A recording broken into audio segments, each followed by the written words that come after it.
Psychotherapy is such a personal and private process that it is a mystery to most people who have never gone through it. The following series is a unique effort that allows us to sit in on what is ordinarily a very private therapeutic experience. An actual patient was courageous enough and considerate enough to allow herself to be photographed while actually engaged in therapy with 3 different therapists. Thus, we are allowed the privilege of seeing and feeling what really transpires. A film series like this, in which 3 therapists, distinguished by their different orientations, share their therapeutic endeavors, has never been made before. We therefore wish to express our gratitude to Gloria, the patient, and to her therapists for allowing us to share in their therapeutic adventure. This series will be divided into 3 separate films. In the first film, we see Dr. Carl Rogers, founder of client-centered therapy, interviewing Gloria. In film number 2, Dr. Frederick Pearls, founder of Gestalt therapy, is working with her. And in film number 3, Dr. Albert Ellis, founder of Rational Emotive Therapy, is our therapist. Each therapist will first describe his system of therapy briefly. He will then demonstrate his work with Gloria, and then he will comment briefly on his work. Now, here's Dr. Carl Rogers. From my own years of therapeutic experience, I've come to feel that if I can create the proper climate, the proper relationship, the proper conditions, a process of therapeutic movement will almost inevitably occur in my client. And that is, what is this climate? What are these conditions? Will they exist in the interview with the woman I'm about to talk with, whom I've never seen before? Well, let me try to describe very briefly what these conditions are as I see them. First of all, one question is, can I be real in the relationship? This has come to have an increasing amount of importance to me over the years. I feel that genuineness is another way of describing the quality I would like to have. I like the term congruence, by which I mean that what I'm experiencing inside is present in my awareness and comes out through my communication. In a sense, when I have this quality, I'm all in one piece in the relationship. There's another word that describes it for me. I feel that in the relationship, I would like to have a transparency. I would be quite willing for my client to see all the way through me, that there would be nothing hidden. And when I'm real in this fashion that I'm trying to describe, then I know that my own feelings will often bubble up into awareness and be expressed, but be expressed in ways that won't impose themselves on my client. Then the second question I would have is, will I find myself praising this person? caring for this person. I certainly don't want to pretend a caring that I don't feel. In fact, if I dislike my client persistently, I feel it's better that I should express it. But I know that the process of therapy is much more likely to occur, and constructive change is much more likely, if I feel a real spontaneous prizing of this individual with whom I'm working. A prizing of this person as a separate individual. You can call that quality acceptance, you can call it caring, you can call it a non-possessive love, if you wish. I think any of those terms tend to describe it. I know that the relationship will prove more constructive if it's present. Then the third quality, will I be able to understand the inner world of this individual from the inside? Will I be able to see it through her eyes? Will I be able to be sufficiently sensitive to move around inside the world of her feelings so that I know what it feels like to be her, so that I can sense not only the surface meanings but some of the meanings that lie somewhat underneath the surface. I know that if I can let myself sensitively and accurately enter into her world of experience, then change and therapeutic movement are much more likely. Well, suppose I am fortunate and that I do experience some of these attitudes in the relationship. What then? Well, then a variety of things are likely to happen, both from my clinical experience and from our research investigations. We find that if attitudes of the sort that I've described are present, then quite a number of things will happen. She'll explore some of her feelings and attitudes more deeply. She's likely to discover some hidden aspects of herself that she wasn't aware of previously. Feeling herself prized by me, it's quite possible she'll come to prize herself more. Feeling that some of her meanings are understood by me, then she can more readily perhaps listen to herself, listen to what's going on within her own experience, listen to some of the meanings she hasn't been able to catch before. And perhaps if she senses a realness in me, she'll be able to be a little more real within herself. I suspect there will be a change in the manner of her expression. At least this has been my experience in other instances. From being rather remote from her experiencing, remote from what's going on within her, it's possible that she'll move toward more immediacy of experiencing, that she will be able to sense and express what's going on in her in the immediate moment. From being disapproving of herself, it's quite possible she will move toward a greater degree of acceptance of herself. From somewhat of a fear of relating, she may move toward being able to relate more directly and to encounter me more directly. From construing life in somewhat rigid black and white patterns, she may move toward more tentative ways of construing her experience and of seeing the meanings in it. From a locus of evaluation which is outside of herself, it's quite possible she will move toward recognizing a greater capacity within herself for making judgments and drawing conclusions. So those are some of the changes that we have. If I have any success in creating the kind of conditions that I described initially, then we may be able to see some of these changes in this client, even though I know in advance that our contact is going to be very brief.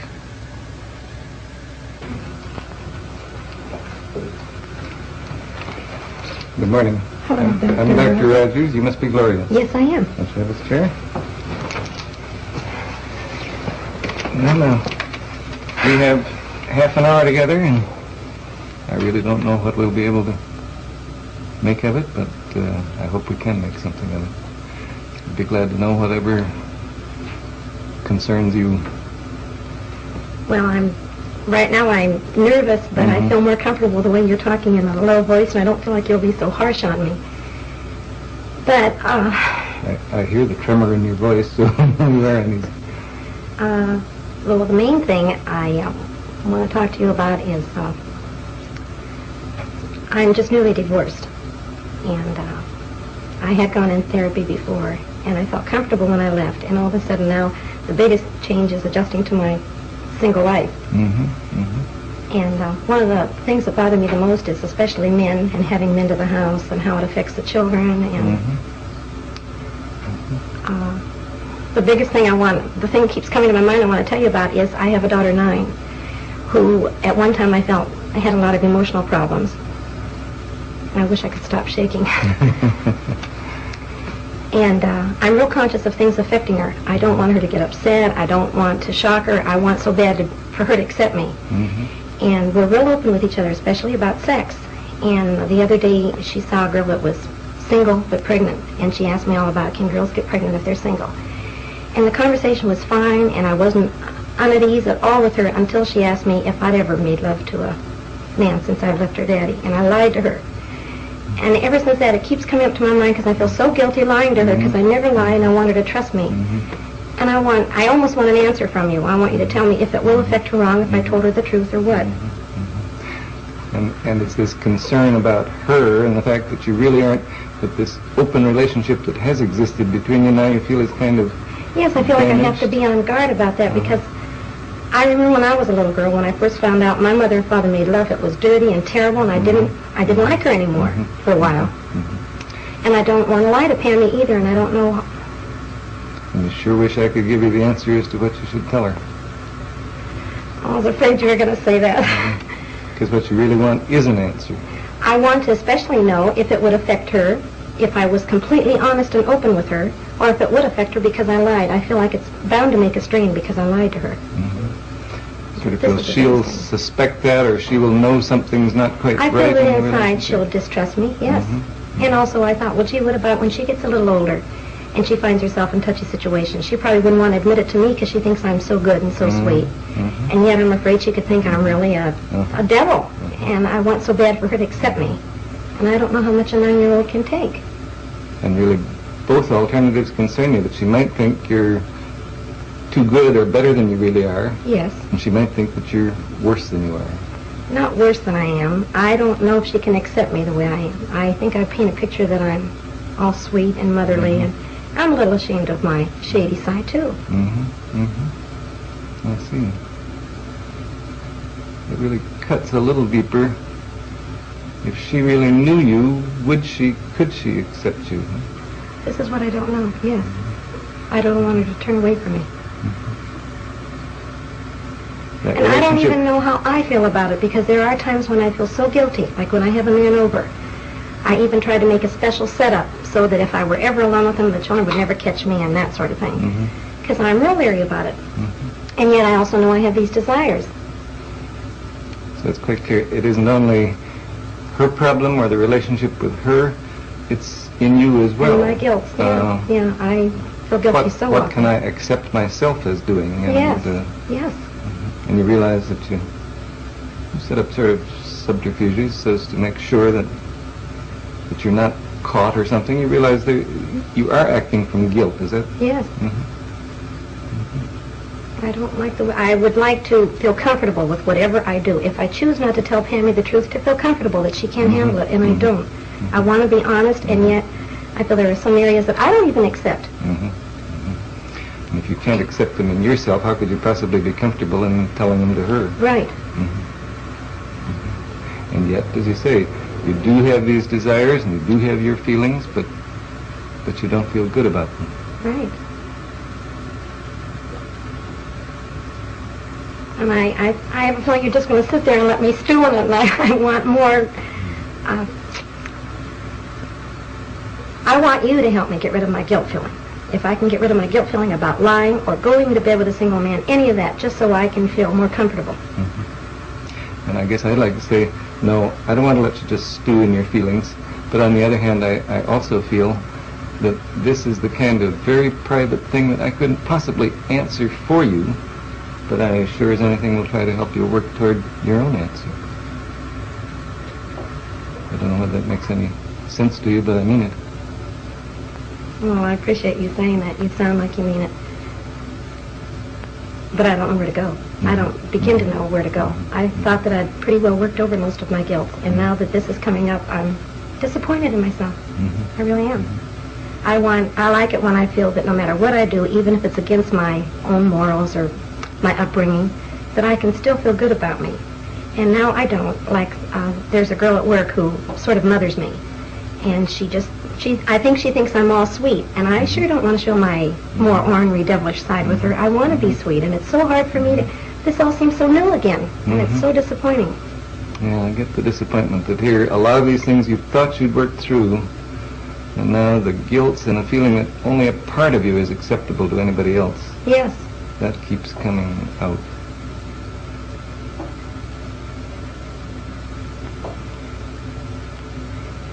I guess I do catch the real deep puzzlement that you feel as to what the hell shall I do? What can I do? Yes, and you know what I can find, Doctor, is that everything I start to do, that impulse, it seems natural to tell Pammy or to go out on a date or something, I'm comfortable until I think how I was affected as a child.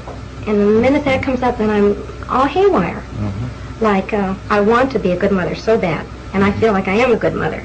But then there's those little exceptions. Like my guilt's with working. I want to work, and it's so fun having extra money. I like to work nights. The minute I think I'm not being real good to the children or giving them enough time, then I start feeling guilty again. Then that's when it's what do they call it? A double bind. That's just what it feels like. I want to do this, and it feels right, but after all, I'm not being a good mother, and I want to be both. I'm becoming more and more aware of what a perfectionist I am. That's what it seems like. I want to be so perfect. Either I want to become perfect in my standards or not have that need anymore. Or I guess I hear it a little differently, that what you want is to seem perfect. That it means it's a great matter of great importance to you to be a good mother, and you want to seem to be a good mother even if some of your actual feelings differ from that. Does that catch you? Yeah, I don't feel like I'm saying that. No, that isn't what I feel, really. I want to approve of me always, but my actions won't let me. I want to approve of me. I think... I realize you... All right, because I'd like to understand that. You sound as though your actions are kind of outside of you. You want to approve of you, but what you do somehow won't let you approve of yourself. Right. Like, I feel that I can approve of myself regarding, for example, my sex life. This is the big thing. If I really fell in love with a man and I respected him and I adored him, I don't think I'd feel so guilty going to bed with him, and I don't think I'd have to make up any excuses to the children because they could see my natural caring for him. But when I have the physical desire and I'll say, oh, well, why not? And I want to anyway, then I feel guilty afterwards. I hate facing the kids. I don't like looking at myself, and I rarely enjoy it. And this is what I mean. If the circumstances would be different, I don't think I'd feel so guilty because I'd feel right about it. Yeah, I guess I hear you saying if what I was doing when I went to bed with a man was really genuine and full of love and respect and so on, I wouldn't feel guilty in relation to Pam. I wouldn't. I really would be comfortable about the situation. That's how I feel, yes. And I know that sounds like I want a perfect situation, but that is how I feel. And in the meantime, I can't stop these desires. I've tried that also. I've tried saying, okay, I don't like myself when I do that, so I won't do it anymore. But then I resent the children. I think, why should they stop me from doing what I want? And it's really not that bad.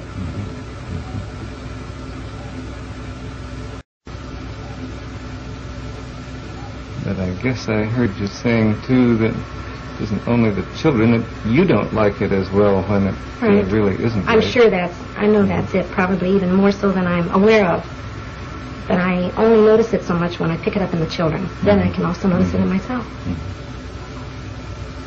And somehow, sometimes you kind of feel like blaming them for the feelings you have. I mean, why should they cut you off from a normal sex life? Well, a sex life, I could say, not normal, because there is something about me that says that's not very healthy to just go into sex because you feel physically attractive or something, or a physical need. So something about it tells me that's not quite right anyway.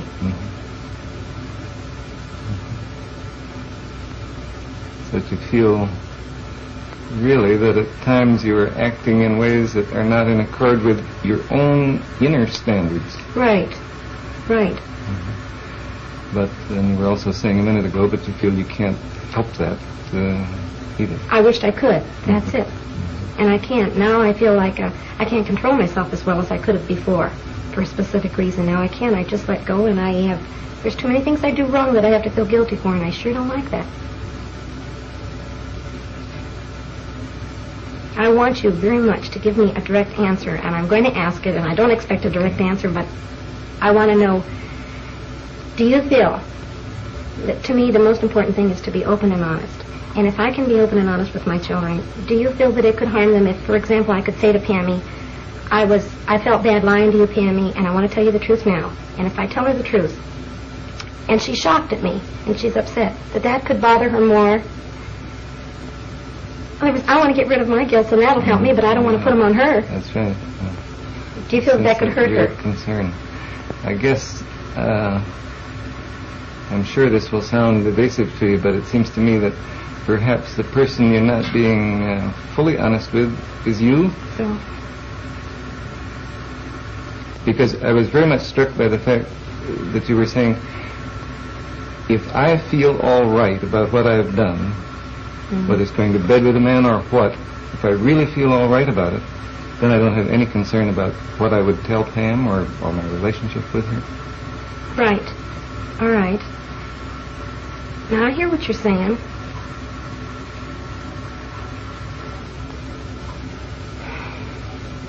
Then all right, then I want to work on accepting me then. I want to work on feeling all right about it. But that makes sense, that'll come natural, and then I won't have to worry about Pammy. But when things do seem so wrong for me and I have an impulse to do them, how can I accept that?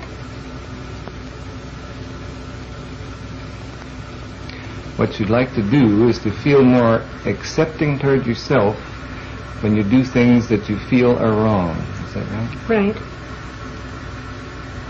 And I feel like a tough assignment. Yeah, I feel like you're going to say, now why do you think they're wrong? And I have mixed feelings there too. Through therapy, I'll say, now look, I know this is natural. Women feel it. Sure, we don't talk about it a lot socially, but all women feel it, and it's very natural. I've had sex for the last 11 years. I'm, of course, going to want it, but I still think it's wrong unless you're really, truly in love with a man. And my body doesn't seem to agree. And so I don't know how to accept it. Sounds like a triangle to me, doesn't it? You feel that I, or therapists in general, or other people say, it's all right, it's natural enough, go ahead. And I guess you feel your body sort of lines up on that side of the picture. But something in you says, but I don't like it that way, not unless it's really right. Right.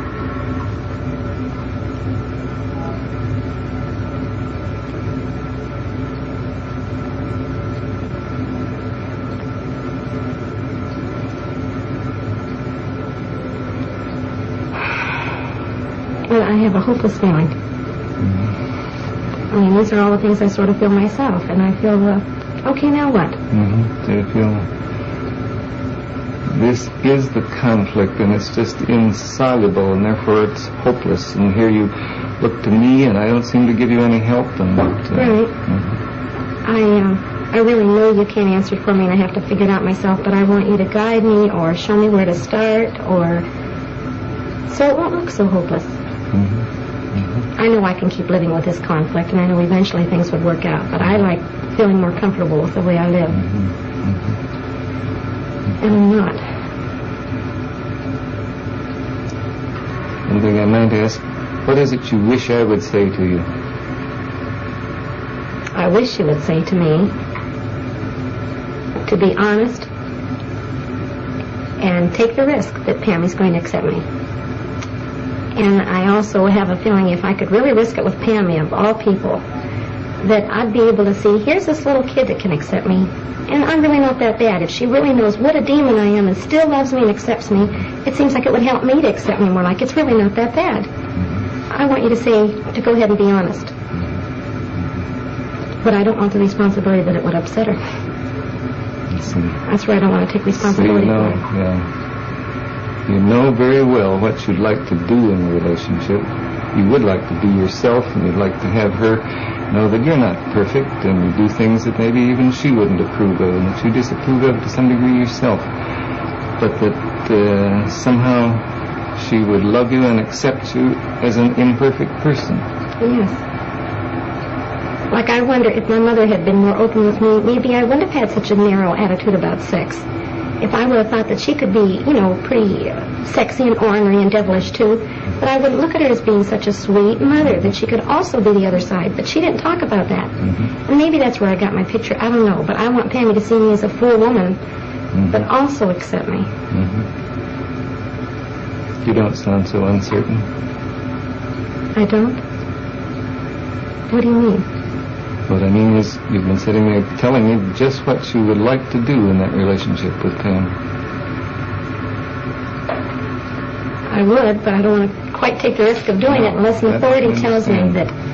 It's, I guess one thing that I feel very keenly is, it's an awfully risky thing to live.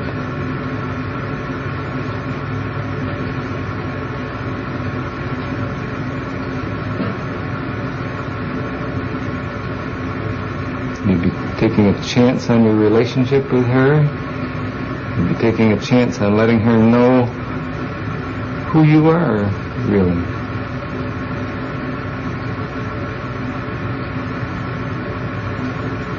Yeah, but then if I don't take the chance, if I feel loved and accepted by her, I'm never going to feel good about it anyway. Mm-hmm. Mm-hmm. If her love and acceptance of you is based on a false picture of you, what the hell is the good of that? Is that what you're saying? Yes, that's what I mean, yes. Mm-hmm. But I also feel there's a lot of responsibility with being a mother. I don't want to feel like I've caused any big traumas in the children. Mm-hmm. I don't like all that responsibility. I think that's it. I don't like it, feeling it could be my fault. Mm-hmm. I guess that's what I meant when I said life is risky. It's to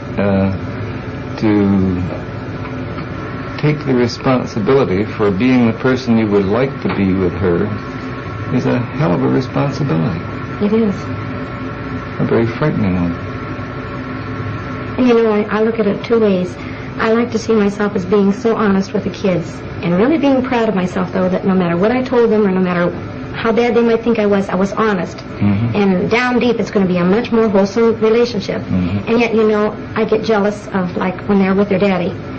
I feel he's more flip. He's not quite as real. He's not quite as honest. But nevertheless, they see a sweet picture of their dad. Mm-hmm. He's all goodness and light. And I'm envious of that, too. Mm-hmm. I want them to see me just as sweet as they see him. And yet I know he's not quite as real with them. Mm-hmm. So it seems like I've got to swap the one for the other. Mm-hmm. And I know this is really what I want the most, but I miss some of that glory. Yeah. You sort of feel... I want them to have just as nice a picture of me as they had of their dad, and if his is a little phony, then maybe mine will have to be too. I think that's putting it a little too strongly. But that's close. That is what I mean. Mm-hmm. So, I know she can't have that neat a picture of me if I were honest. Besides that, I do feel I'm a little more ornery than their dad anyway, so I'm likely to do more things that they disapprove of.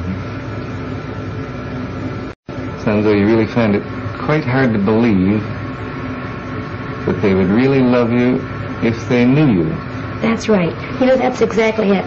Before therapy, I would have definitely chosen the other area.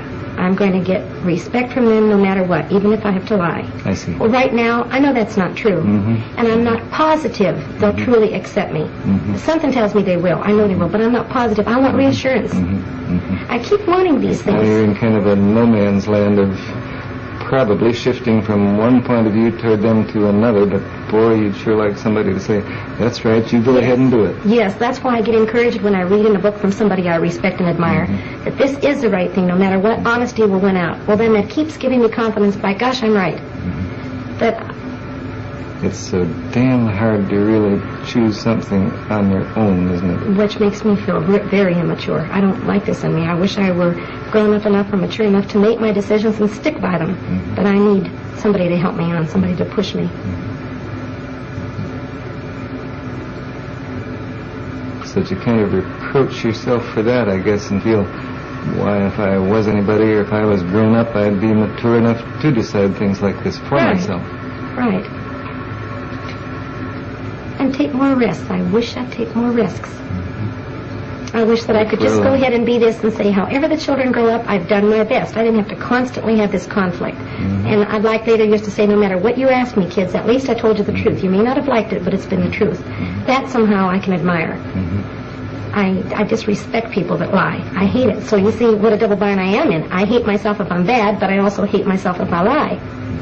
So it's accepting. I want to become more accepting. And I guess, judging from your tone of voice, you sound as though you hate yourself more when you lie than you do in terms of things you disapprove of in your behavior. I do. Because this has really bothered me. This happened with Pammy about a month ago, and it keeps coming to my mind. I don't know whether to go back and talk to her about it, or wait. She may have even forgotten what she asked me. But the point is, you haven't forgotten. I haven't, no. I haven't. And I'd like to at least be able to tell her that I remember lying, and I'm sorry I lied, and it's been driving me bugs because I did.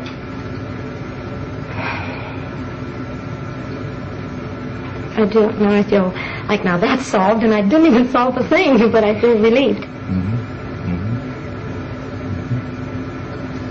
I do feel like you've been saying to me, you're not giving me advice, but I feel like you're saying you really want to, you know what pattern you want to follow, Gloria, and go ahead and follow it. I sort of feel a backing up from you. I guess the way I sense it is, you've been telling me that you know what you want to do, and yes, I do believe in backing up people in what they want to do. It's just a little different slant than the way it seems to you. Are you telling me? See, one thing that concerns me is it's no damn good you're doing something that you haven't really chosen to do. That's why I'm trying to help you find out what your own inner choices are. But then there's also a conflict there because I'm not really positive what I want to do. The lying part, yes, but I'm not positive what I want to do when I go against myself. Sure. Like when I bring a man to the house, I'm not sure I want to do that. If I feel guilty afterwards, I must not have really wanted to. I'm interested what you say. I'm not just sure which word you use, but you don't want it, you don't like yourself, or you don't approve of it when you do something against yourself. Yes.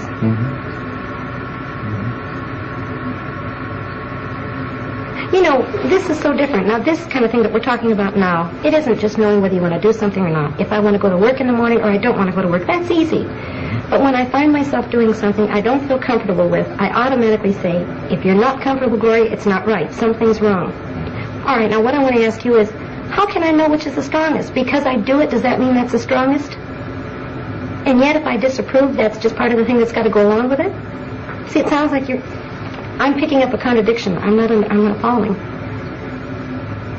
It sounds like you're feeling a contradiction in yourself, too. Although what I heard you saying in part is, the way you like it is when you feel really comfortable about what you're doing. Yes. And I have at times when I've made a decision. Now that seems right. That seems perfectly right. No conflict. But then there are times I do things that I feel uncomfortable with. So that there is a conflict there.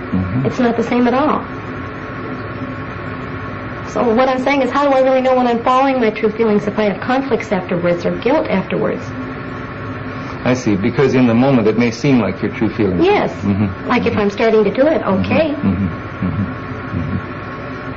But that really is tough.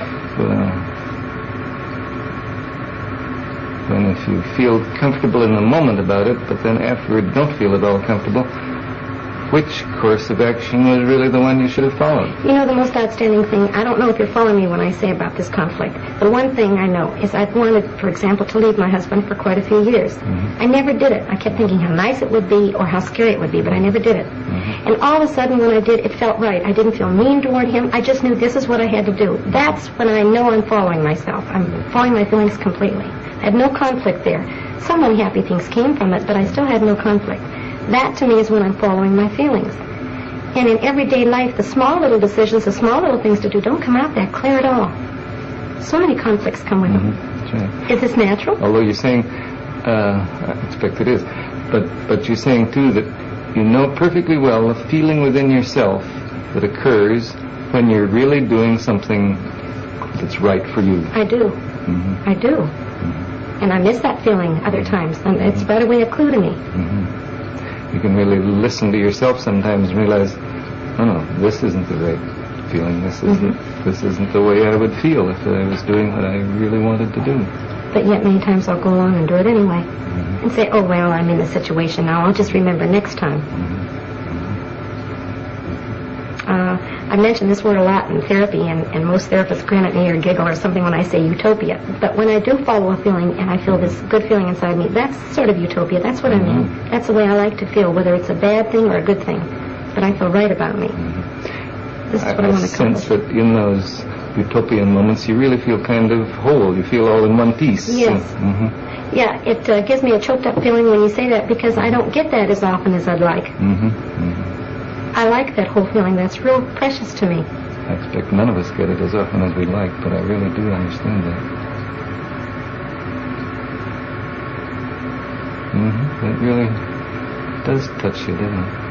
Yeah, and you know what else? I was just thinking, I feel dumb saying it.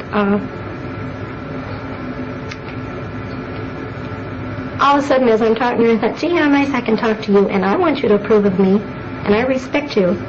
But I miss that my father can talk to me like you are. I mean, I'd like to say, gee, I'd like you for my father. I don't even know why that came to me. You look to me like a pretty nice daughter.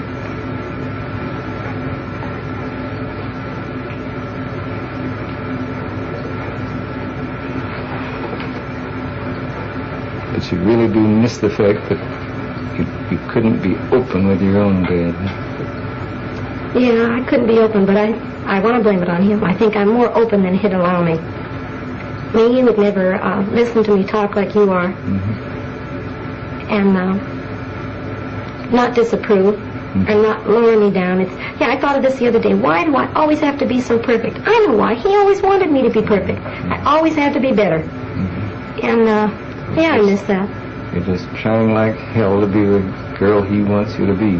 Yeah, at the same time rebelling. Sure. Like I almost gloated writing him a letter the other day and telling him I'm a waitress, which I expect him to disapprove of. I go out at nights, and I almost gloated, hitting him back like, now, how do you like me? And yet I rarely want acceptance and love from him. I mean, I know he loves me. So you slap at him and say, this is what I am now, see? Yeah. But you raised me. How do you like it? But you know what I think I want him to say? I knew this was you all along, honey, and I really love you. I guess you really feel badly that you think there's very little chance he'll say that. No, he won't. He doesn't hear. I went back home to him about 2 years ago, really wanting to let him know I loved him, although I've been afraid of him. He doesn't hear me. He just keeps saying things like, honey, you know I love you. You know I've always loved you. And he doesn't hear. He's never really known you and loved you. And this somehow is what brings the tears inside. I don't know what it is. You know, when I talk about it, it feels more flip. If I just sit still a minute, it feels like a great big hurt down there. That I feel cheated. It's much easier to be a little flip, because then you don't feel that big lump inside of hurt. And again, that's a hopeless situation. I tried working on it, and I feel it's something I have to accept. My father just isn't the type of man I'd really like. I'd like somebody more understanding and caring. He cares, but not in a way that we can cooperate or communicate.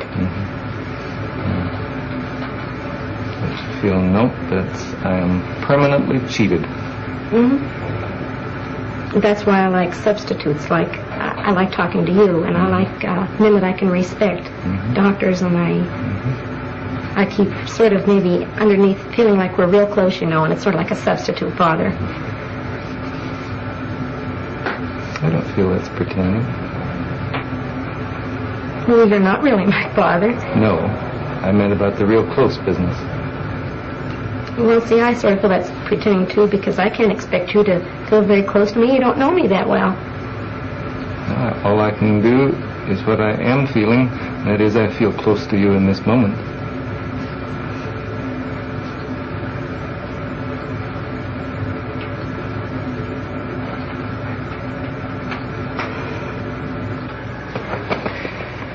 spite of feeling initially the artificiality of the situation, and particularly the hot lights, I very quickly became oblivious to the outside situation, and I think that Gloria did too. In many ways, I'm glad that she kept pushing me for an answer to her very personal questions about her sex life and her relationship to her daughter. I say I'm glad of this because as the relationship developed, it became, I think, completely clear to her as well as to me that she was seeking something a good deal deeper than that. Incidentally, I'd like to pay my tribute to her deep honesty in being willing to talk about herself so freely. Although every individual is entirely unique, and in this respect I was definitely unprepared for and sometimes surprised by the material she brought up, still in another sense this was very typical of my experiences in therapy. When I'm able really to let myself enter into a relationship, and I feel that this was true in this instance, then I find myself not only being increasingly moved by being in touch with the inner world of my client, but I find myself bringing out of my own inner experience statements which seem to have no connection with what's going on, but which usually prove to be or prove to have a very significant relationship to what the client is experiencing. I felt there were one or two incidents of this kind in this brief interview. I was genuinely moved, I probably showed it, by the fact that she told me near the end of the contact that she saw me as the father she would like to have.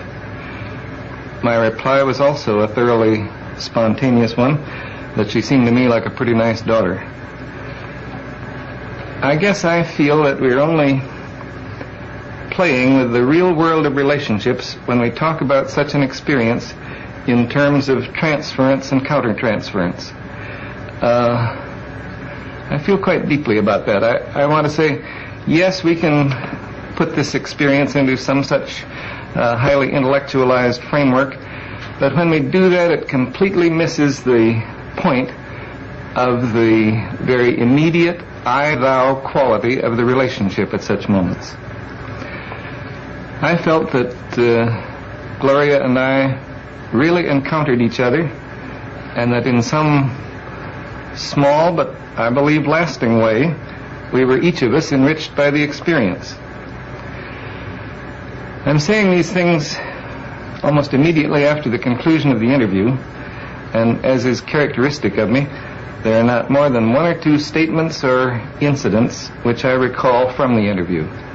I simply know that I was very much present in the relationship, that I lived it in the moment of its occurrence, and I realize that after a time I may begin to remember it too. But at the present time I really have a very non-specific memory of the whole interview.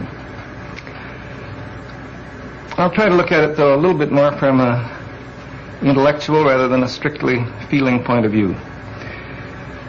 Gloria showed what I've come to feel are characteristic elements of therapeutic movement. In the first part of the interview, she was talking about her feelings, and they were past feelings. She was talking about aspects of her behavior and of herself as if she didn't quite own them. She was looking outside herself for a center or locus of evaluation, some source of authority. She saw some of the things she was talking about in fairly black and white fashion. By the end of the interview, she was experiencing her feelings in the immediate moment, not only as evidenced by her tears, but by her ability to express very directly and with immediacy her feelings toward me. She was also much more aware of her ability to make her own judgments and choices. I guess put in terms that have become somewhat commonplace, you could say that she moved from the there and then of her life to the here and now of elements that she was discovering in herself and feelings which she was experiencing in the moment in her relationship with me. All in all, I feel good about the interview. I guess I feel good about myself in the interview. And like Gloria, I feel very real regret that the relationship cannot continue.